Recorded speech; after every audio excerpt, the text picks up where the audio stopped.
வணக்கம். ஆகஸ்ட் 9ஆம் தேதி இன்னைக்கான 2வது பதிவு. பங்குச்சந்தையில் நடந்த சில விஷயங்கள விரைவாக பார்க்கலாம். முக்கியமான தகவல், நான் செபி ரெஜிஸ்டர்ட் அட்வைசர் கிடையாது. நம்ம சேனல்ல இருந்து எப்போதுமே ஸ்டாக் ரெக்கமெண்டேஷன்ஸ் கிடையாது. யூடியூப் சேனல் மட்டும் இல்லைங்க, மற்ற சோஷியல் மீடியா பிளாட்ஃபார்மான இன்ஸ்டாகிராம், வாட்ஸ்அப், டெலிகிராம்ல இருந்து கூட நாம ஸ்டாக் ரெக்கமெண்டேஷன்ஸ் வழங்குவதில்லை. மேலும் பணத்தை வாங்கிட்டு எந்த சேவையும் வழங்குவது இல்லை. பல போலியான குரூப் இயங்கிட்டு இருக்கு. தயவு செய்து ஜாக்கிரதையாக இருங்க. இந்த வீடியோவில் காட்டக்கூடிய அனைத்து கம்பெனிகளும் வெறும் இன்ஃபர்மேஷனல் பர்பஸ்க்காக மட்டுமே முதலீடு செய்யுங்கன்னு சொல்கிற வீடியோ கிடையாது. எந்த ஒரு முதலீட்லையும் ரிஸ்க் இருக்கும். ரிஸ்க் புரியாமல் இன்வெஸ்ட் செய்யாதீங்க. ரிஸ்க் புரியலனா தயவு செய்து இன்வெஸ்ட்மெண்ட்டை தவிர்த்துருங்க. நம்ம ருபி டிரைவர் சேனலை ஆதரிக்கிற அனைத்து நல்ல உள்ளங்களுக்கும் நன்றி.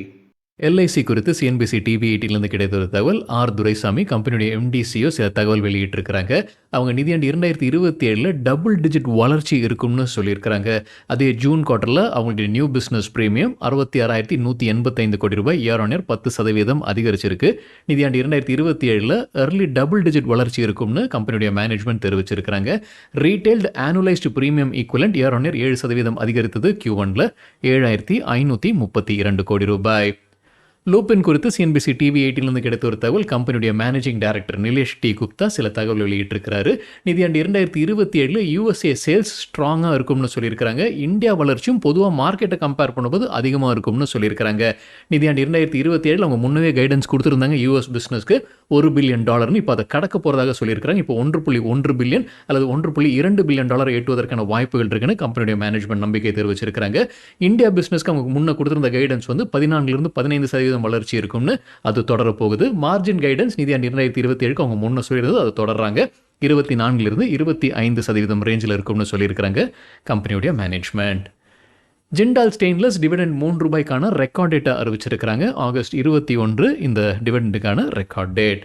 Jindal world wide fund raising குறித்தான அப்டேட் வெளியிட்டிருக்கிறாங்க. ரைட்ஸ் இஷ்யூ வழியாக ஃபண்ட் ரைசிங் நடத்த போகிறதாக சொல்லியிருக்கிறாங்க. ₹650 கோடி வரைக்கும் ரைட்ஸ் இஷ்யூ வழியாக, ரைட்ஸ் ஷேர் இஷ்யூ வழியாக அவங்க ஃபண்ட் ரைசிங் நடத்த இருக்கிறாங்க. ரைட்ஸ் இஷ்யூக்கான மற்ற தகவல்கள் பின்னர் வெளியிடப்படும்னு சொல்லியிருக்காங்க. என்ன விலை நிர்ணயிக்கிறாங்க, என்ன ரேஷியோவில் வழங்க இருக்கிறாங்க, என்ன ரெக்கார்ட் டேட் போன்ற தகவல் பின்னர் வெளியிட இருக்கிறாங்க. ரைட்ஸ் இஷ்யூனா என்ன அப்படின்னு நம்ம வேறொரு வீடியோவில் டீட்டெயில்டாக பேசியிருக்கோங்க. ஒரு கம்பெனி ரைட்ஸ் இஷ்யூ அறிவிச்சாங்கன்னா ஷேர் ஹோல்டர்ஸ் ஆகிய நாம் சில விஷயங்களை செய்ய வேண்டும். செய்யாமல் விட்டுனா நமக்கு தான் நஷ்டம். ரைட்ஸ் இஷ்யூ குறித்தான வீடியோட லிங்க் இந்த வீடியோட டிஸ்கிரிப்ஷனில் இருக்குது. மத்திய அரசு டிஸ்இன்வெஸ்ட்மெண்ட் டார்கெட்டை இந்த நிதியாண்டில் எளிதில் எட்ட போகிறதாக சிஎன்பிசி டிவி 18ல் தகவல் கொடுத்துருக்காங்க. அவங்க வைத்திருக்கக்கூடிய இலக்கு 80,000 கோடி ரூபாய். இப்போ எவ்வளோ எட்டியிருக்கிறாங்கன்னு அந்த சிஎன்பிசி டிவி 18 செய்தியில் சொல்லிங்க. ஆனால் அதை எளிதில் அவங்க எட்டுவாங்க அப்படின்னு சொல்லியிருக்கிறாங்க. இப்போ அண்மையில் நம்ம பார்த்துருந்தவங்க அவங்க எல்ஐசியில் ஷேர்ஸை விற்பனை செய்திருந்தாங்க. கோல் இந்தியா, ஐஆர்எஃப்சி போன்ற நிறுவனங்கள் எல்லாமே ஷேர்ஸை விற்பனை செய்திருந்திருக்கிறாங்க. ஐடிபிஐ பேங்க்குடைய அந்த டிஸ்இன்வெஸ்ட்மெண்ட் தான் தாமதம் ஆகிட்டே இருக்குது. அதுவும் நடப்பு நிதியாண்டிலே முடிவதற்கான வாய்ப்புகள் அதிகமாக இருக்குன்னு சிஎன்பிசி டிவி 18ல் அப்டேட் கொடுத்துருக்காங்க. தனியாக தேடி பார்க்கும்போது அரசு கிட்டத்தட்ட இந்த 80,000 கோடி ரூபாய் இலக்கில் 64% இப்போ எட்டியிருக்கிறாங்கன்னு நினைக்கிறாங்க. அது இன்னொரு முறை சரிபார்க்க வேண்டும்.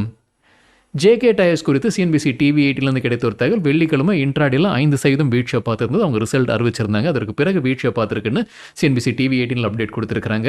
ரா மெட்டீரியல் காஸ்ட் அதிகரிச்சிருக்கு. அதற்கு முக்கிய காரணம் அமெரிக்கா ஈரான் போர் தான் கம்பெனியுடைய சேர்மன் மற்றும் மேனேஜிங் டைரக்டர் தெரிவிச்சிருக்கிறாரு. Consolidated net profit year on year பேசிஸில் 73% விழுந்தது. கிட்டத்தட்ட 44 கோடி ரூபாய். டாபர் குறித்தான ஒரு தகவல் நம்ம முன்னவே செய்தி பார்த்துருந்தோங்க. எஃப்எஸ்எஸ்ஏ டாபர் ப்ராடக்ட்ஸ்க்கு தடை விதிச்சிருந்தாங்க. என்ன குற்றச்சாட்டு, அவங்க 100% அப்படின்னு பயன்படுத்தியிருந்தாங்க. அவங்களுடைய அட்வர்டைஸ்மெண்ட்லேயும் அவங்களுடைய பேக்கேஜிங்லேயும் அது தவறாக இருக்குது. கஸ்டமர்ஸை மிஸ்லீட் பண்ணுது. 100% இல்லாத ப்ராடக்ட்ஸ்க்கும் 100%ன்னு அவங்க மார்க்கெட்டிங் பண்ணிக்கிட்டு இருக்கிறாங்க. அதனால் உடனடியாக தடை விதிச்சிருந்தாங்க எஃப்எஸ்எஸ்ஏ. டாபர் அந்த பேக்கேஜிங்கில் மாற்றம் செய்ய துவங்கி இருப்பதாக அப்டேட் கொடுத்துருந்தாங்க. அதே நேரத்தில் சட்ட ரீதியாக அணுக இருப்பதாகவும் சொல்லியிருந்தாங்க. அப்புறம் அவங்க டெல்லி ஹைகோர்ட்டுக்கு போயிருந்தாங்க.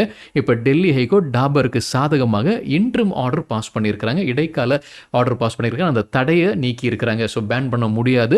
நீங்கள் ஷோகாஸ் நோட்டீஸ் அனுப்பாமல், கம்பெனி கிட்ட எந்த பதிலும் எதிர்பார்க்காம அல்லது கேட்காம நீங்கள் தனியாக ஆர்டர் பாஸ் பண்ண முடியாதுன்னு எஃப்எஸ்எஸ்ஏ உடைய ஆர்டருக்கு இப்போ இன்ட்ரிம் ரிலீஃப் வழங்கி இருக்கிறாங்க டெல்லி ஹைகோர்ட்.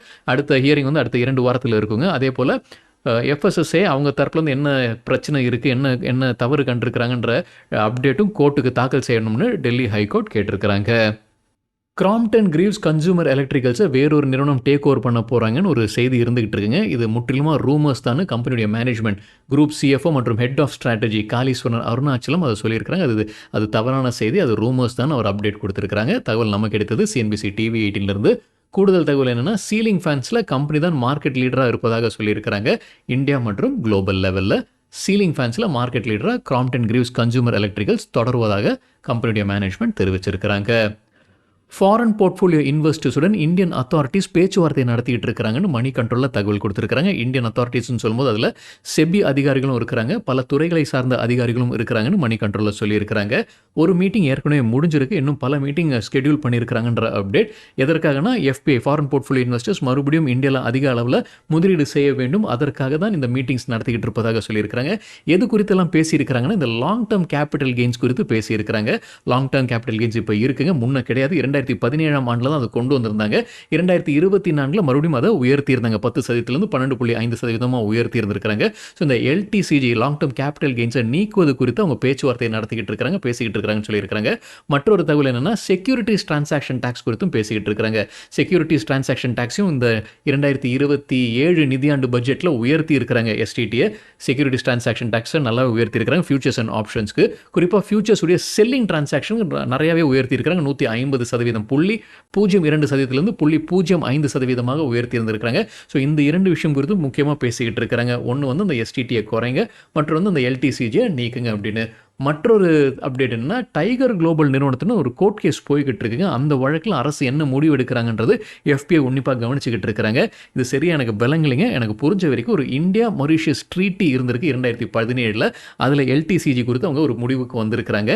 அதாவது அதற்கு முந்தின ஆண்டுகளில் இருக்கக்கூடிய டிரான்சாக்ஷன் எதுவுமே இவங்க கை வைக்க போகிறதில்லை, அரசாங்கம் கை வைக்க போகிறதில்லை என்று சொல்லியிருந்தாங்க. ஆனால் இந்த டைகர் குளோபல் விஷயத்தில் அதில் கை வச்சிருக்கிறாங்க போல தெரியுது. ஸோ அந்த டைகர் குளோபல் கேஸ் இன்னும் போய்கிட்டு இருக்கு.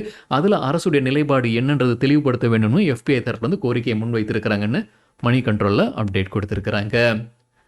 பிரிட்டானியா இண்டஸ்ட்ரீஸ் வெள்ளிக்கிழமை நல்லா பர்ஃபார்ம் பண்ணியிருந்திருக்கிறாங்க. குவார்ட்டர்லி ரிசல்ட் ரியாக்ஷனாக இருந்திருக்கலாம். நொமுரா தொடர்ந்து பை ரேட்டிங் கொடுக்குறாங்க. எதிர்பார்க்குற டார்கெட் 6500, இப்போ 5500 பக்கத்தில் ட்ரேட் ஆகிட்டு இருக்கு பிரிட்டானியா இண்டஸ்ட்ரீஸ். ஹீரோ மோட்டோகார்ப் குறித்து சிஎன்பிசி டிவி 18 கிடைத்த ஒரு தகவல், அவங்களுடைய எலக்ட்ரிக் வெஹிக்கிள் உற்பத்தி திறனை அவங்க அதிகரிக்க வேண்டும்ன்ற இலக்கு வைத்திருக்கிறாங்க. அதாவது இப்போ மாதந்தோறும் 15,000 யூனிட்ஸ் இருக்குது, அது 3 மடங்கு ஆக்க வேண்டும், 45,000 யூனிட்ஸ் ஆக்க வேண்டும், மாதத்திற்கு 45,000. அடுத்த ஒரு ஆண்டில் இந்த இலக்கை எட்ட வேணும்னு வைத்திருக்கிறாங்க. நிதியாண்டு 2026 முடிவில் பார்க்கும்போது மாதந்தோறும் அவங்களால 15,000 யூனிட்ஸ் உற்பத்தி செய்ய முடியுது, எலக்ட்ரிக் வெஹிக்கிள் உற்பத்தி செய்ய முடியுது. இப்போ மற்றொரு தகவல் என்னென்னா எலக்ட்ரிக் வெஹிக்கிள் போர்ட்ஃபோலியோவில் 60% வந்து ப்ரொடக்ஷன் இன்சென்டிவ் ஸ்கீம் கீழே வருது, சர்டிஃபைட் ஆயிருக்கு. அது 100% ஆக்க வேண்டும் 2026 கேலண்டர் இயர் முடிவுக்குள்ள. அது முழுசா 100% அவங்களுடைய அந்த ப்ரொடக்ஷன் லிங்க்ட் இன்சென்டிவ் ஸ்கீம் கீழே வர வேண்டும்ன்ற இலக்கு வைத்திருக்கிறாங்க ஹீரோ மோட்டோகார்ப். ஹீரோ மோட்டோகார்ப்புக்கு புரோக்கிங் கம்பெனிஸ் என்ன ரேட்டிங் டார்கெட் கொடுத்துருக்காங்க Q1 ரிசல்ட்டுக்கு பிறகு? மோத்திலால் ஒஸ்வால் தொடர்ந்து பை ரேட்டிங், அவங்களுடைய ரிப்போர்ட்டில் வந்து பை ரேட்டிங் கொடுத்துருக்காங்க. நான் டார்கெட் போடலிங்க, பட் அவங்க ஏப்ரல் மாதத்தில் ஒரு ரிப்போர்ட் வெளியிட்டிருந்திருக்காங்க ஹீரோ மோட்டோகார்ப்புக்கு. அதில் அவங்க கொடுத்திருந்த டார்கெட் 6205. ஸோ அது தொடர்றாங்களா இல்லையா அப்படின்றது என்னால் சரி பார்க்க முடியலை. மற்றொன்று கோல்ட்மேன் சாக்ஸ் தொடர்ந்து செல் ரேட்டிங் கொடுத்துருக்காங்க ஹீரோ மோட்டோகார்ப்புக்கு. எதிர்பார்க்குற டார்கெட் 4200 ரூபாய். அரபிந்தோ ஃபார்மாக்கு புரோக்கிங் கம்பெனிஸ் என்ன ரேட்டிங் டார்கெட் கொடுத்துருக்காங்க Q1க்கு பிறகு? HDFC செக்யூரிட்டிஸ் தொடர்ந்து ஆட் ரேட்டிங், எதிர்பார்க்குற டார்கெட் 1730. இப்போ 1658 பக்கத்தில் ட்ரேட் ஆகிட்டு இருக்கு அரபிந்தோ ஃபார்மா. ஆக்சிஸ் செக்யூரிட்டிஸ் ரேட்டிங்கை டவுன் கிரேட் பண்ணியிருக்கிறாங்க, பையிலிருந்து ஹோல்டாக குறைச்சிருக்கிறாங்க. எதிர்பார்க்குற டார்கெட் 1600 ரூபாய். பஜாஜ் ஃபினான்ஸ் வெள்ளிக்கிழமை ஒரு வீழ்ச்சியை பார்த்துருந்தது, நம்ம செய்தி பார்த்துருந்தோம். 5% வீழ்ச்சியை பார்த்துருந்தது. அதற்கு முக்கிய காரணம் Reserve Bank of India draft கைட்லைன்ஸை வெளியிட்டிருக்கிறாங்க என்பிஎஃப்சிக்கு. அதில் இந்த ரிவால்விங் கிரெடிட் ஃபெசிலிட்டியில் அவங்க புது கட்டுப்பாடுகளை விதிக்கிறாங்க. என்பிஎஃப்சினால இனிமேல் அது கொடுக்க முடியாது அப்படின்ற மாதிரி அவங்க கொண்டு வந்திருந்தாங்க. ரிவால்விங் கிரெடிட் ஃபெசிலிட்டினா ஏற்கனவே ஒரு லோன் இருக்குது, ஒரு என்டிட்டி கொடுத்துருக்காங்க, அந்த என்டிட்டி அதை அடைச்சிடுறாங்க இல்லை ப்ரீபேமெண்ட் பண்ணிடுறாங்கன்னா மறுபடியும் அந்த கிரெடிட் லிமிட்டை உயர்த்த முடியாது. அதனால தான் இப்போ உயர்த்தலாம், அதுதான் அந்த ரிவால்விங் கிரெடிட் ஃபெசிலிட்டி. அது பண்ண முடியாதுன்னு இப்போ RBI கைட்லைன்ஸை கொண்டு வராங்க, ஒரு டிராஃப்டாக கொண்டு வந்திருக்கிறாங்க. அது பஜாஜ் ஃபினான்ஸ்க்கு ஒரு பின்னடைவாக இருக்கும், நம்ம செய்தி பார்த்துருந்தோம். டாடா கேபிட்டலுக்கும் அது ஒரு பின்னடைவாக இருக்கும்னு இப்போ மணி கண்ட்ரோலில் கூடுதல் தகவல் கொடுத்துருக்காங்க. பஜாஜ் ஃபினான்ஸ் வெள்ளிக்கிழமை 5% விழுந்தது, டாடா கேபிட்டல் 3% வீழ்ச்சியாக பார்த்திருந்தது. பஜாஜ் ஃபினான்ஸ்க்கு இந்த ஃப்ளெக்ஸி லோன்ஸில் ஹை எக்ஸ்போஷர் இருந்திருக்குங்க. ஸோ இந்த ஃப்ளெக்ஸி லோன்றது வந்து இந்த ரிவால்விங் கிரெடிட் ஃபெசிலிட்டி கீழே வரக்கூடிய ஒரு கைண்ட் ஆஃப் லோனாக இருந்துகிட்டு இருக்கு. ஸோ அவங்களுக்கு ஒரு பாதிப்பு இருக்குது. அதே போல் டாடா கேபிட்டலுக்கும் பாதிப்பு இருக்குன்னு மணி கண்ட்ரோலில் தகவல் கொடுத்துருக்காங்க. பிஜி எலக்ட்ரோபிளாஸ்ட் குறித்து மணி கண்ட்ரோல்லேருந்து கிடைத்த தகவல், வெள்ளிக்கிழமை நல்லா பர்ஃபார்ம் பண்ணியிருக்கு இந்த கம்பெனியுடைய ஷேர் பிரைஸ். அவங்க குவார்ட்டர்லி ரிசல்ட் வச்சிருந்தாங்க, அதோடைய ரியாக்ஷனாக இருந்திருக்கலாம். Q1 ரிசல்ட்டுக்கு பிறகு கான்ஃபரன்ஸ் காலில் கம்பெனியுடைய மேனேஜ்மெண்ட் புல்லிஷான கமெண்ட்ரி கொடுத்துருக்காங்க. ரெவன்யூ க்ரோத் 2027-28 நிதியாண்டில் 25-30% வளர்ச்சி இருக்கும்னு சொல்லியிருக்காங்க. ஒரு ஒப்பீடுக்காக இந்த ஜூன் குவார்ட்டரில் அவங்களுடைய ரெவன்யூ க்ரோத் 35% இருந்தது இயர் ஆன் இயர் கம்பேரிசனில். இந்தியா பாலிசிலிகானுக்கான ப்ரொடக்ஷன் லிங்க்ட் இன்சென்டிவ் ஸ்கீமை அறிவிப்பதற்கான வாய்ப்புகள் இருக்குது. ஏன்னா இப்போ சைனா மீது நம்ம நிறைய சார்ந்து இருக்கிறோம், இதை இங்கே இறக்குமதி செய்வதற்கு. நம்ம அண்மையில் செய்தி பார்த்துருந்தோங்க, அமெரிக்கா வந்து இந்த ப்ராடக்ட்டுக்கு வந்து வரி விதிக்கிறாங்க அப்படின்ற செய்தி நம்ம பார்த்துருந்தோம்.